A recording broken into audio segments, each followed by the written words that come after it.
Hello everybody, welcome to week 10, which officially starts tomorrow. Right now I'm sending this video on Monday night, the 2nd, so our week 10 begins tomorrow morning, which would be the 3rd.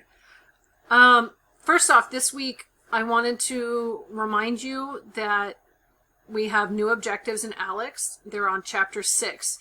So if you didn't do the reading that I assigned last week, you're going to want to catch up on that. I hope that you did it though. Okay, so again, that reading is right here at the top of Module 5. I'm assuming you're watching the videos and filling in the notes before you do ALEKS. So remember, that's the expected order that things should go in. I made a link today for you to submit your October project that demonstrates your understanding of chapters 3, 4, and 5. Again, as always, you are more than welcome to come to office hours, show me your work, we can talk about how to improve it, and after I have given you the feedback in the Grade Center, you are welcome to make changes if you're not happy with how your project turned out. This is not a static thing, okay? We learn by failing and trying again, so I want to encourage you to do that.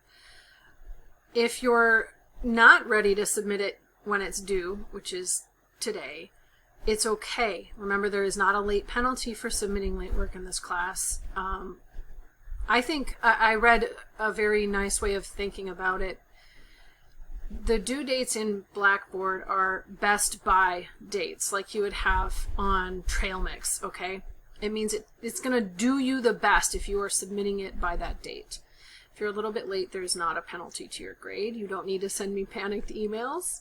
Okay, but just be aware this was announced in class a month ago, and it was called the October project. So this is your individual project that you are working on. If you haven't had the opportunity or the time to come and talk to me about your project in office hours, you can always shoot me an email with your questions, concerns, etc. So that's an option too.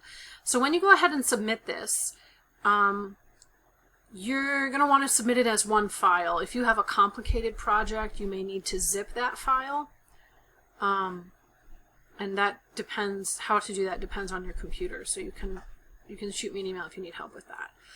In the comments section of your one file submission here, I would like you to address these 4 questions. Note that these are the student learning outcomes that I mentioned to you a couple weeks ago in my weekly update. And you may not have hit on every single one of them, but the vast majority you should be able to articulate how your project touches on A through E. If it does not apply, then you can write does not apply. This is part of your graded assignment as well. This is your reflection about your assignment. And then I've added a week 10 schedule with a comic. And this whole article is about quantum computing, which is one of the coolest applications of this whole chapter. So if especially you're interested in computers, this is where we're going, right? So the last big hurdle we've sort of dealt with in computing was the terabyte hurdle in memory. That was a long time ago. The next hurdle that we're looking at is quantum computing. And this is a big area of research in computing right now. So anyway, for you cybersecurity majors who've been feeling a little bit left out in the examples, this is a really interesting article to read. And this is a comic I took from that. It's one of a few that are in there. I want to tell you that if you Google electron configurations, every single website or video you look at is going to give you a different way to do it, because this is one of the squishiest, let's call it, areas of research right now. There are not a lot of hard and fast rules in quantum.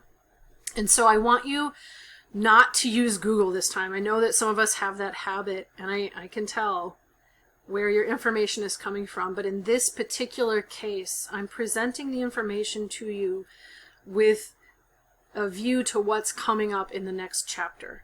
So it's important that you use my videos as your basis for information and the textbook that I'm providing to you, because everybody has a different purpose for using quantum numbers. And so I want you to really focus in on just the materials I'm giving you here. And of course in ALEKS as well. Your ALEKS objectives are now open. These are Chapter 6 objectives that are going to be due by next Monday. So again, I've extended our due date to give you an entire week to work on this. That gives you lots and lots of office hours, including the newly added office hour on Tuesdays. So I hope that helps you out. The one video, I made many videos, they're all linked down here, but the one video that you really should watch before you come to your class this week is linked in the to-do list for week 10.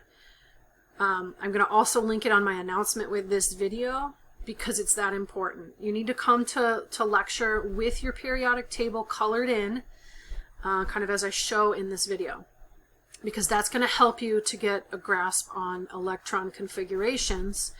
And that is going to be our springboard into the next chapter where we get to figure out how molecules are shaped.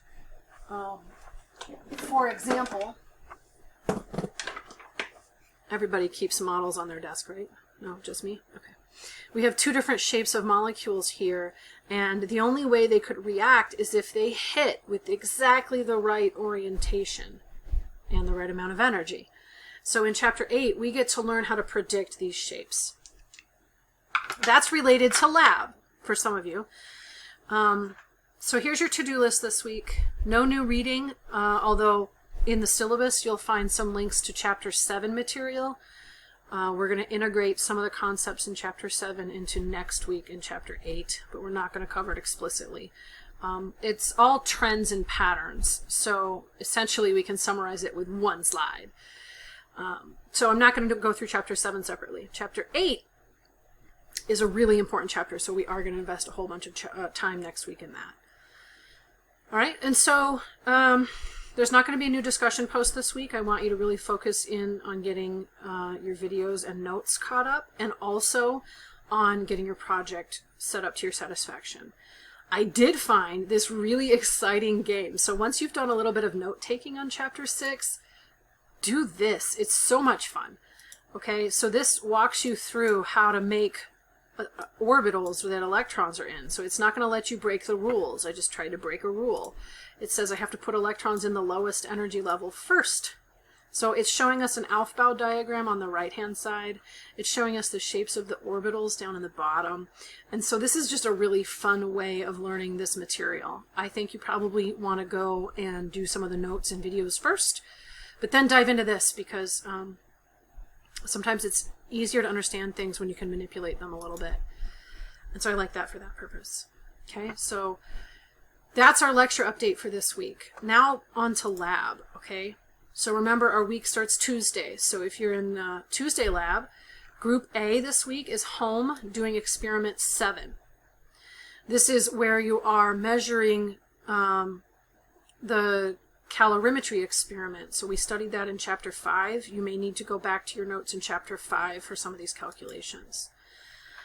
Also remember the Discord server, because half of your peers have already done this experiment 3 weeks ago, so they are a good resource to ask questions. So if you're not in the Discord server, go ahead and log into that.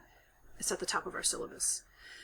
Group B gets to do the same experiment Group A did last week. They are going to do the spectrophotometry experiment. There are videos for this one. Make sure you watch it before you come in. There's 2 videos. All right, so there's 1 and 2. You may have watched it last week because I put it in the lecture notes also. This one's a fun experiment because you get to measure real things. This is how we would really do it if we were a manufacturer of a beverage. So go ahead and check that out. The pre-lab is essential. You need to know the pre-lab calculations before you get there, so don't forget that. It's at the end of the lab procedure. Okay, so the other thing is Group B, you get to pick up your kit for chapter 8. Next week at home, you're going to be doing the VESPER experiment. This is chapter 8. I would recommend, if you can schedule attend the office hours for your laboratory professor, you should do that. This is something that is very hands-on. You're going to have a model kit like this, but learning to use these correctly and learning to draw them in 2 dimensions correctly can be a little bit tricky. So take advantage of your lab instructor's office hours, or mine if you have questions, Group B. Okay? As always, I'm here to help you, and we're going to have a lot of fun in class this week. We're going to do a couple games. We're going to do some little contests in our group work. It'll be fun. But come prepared with your periodic table and having watched at least the one video that I link in this announcement and in the to-do list as well.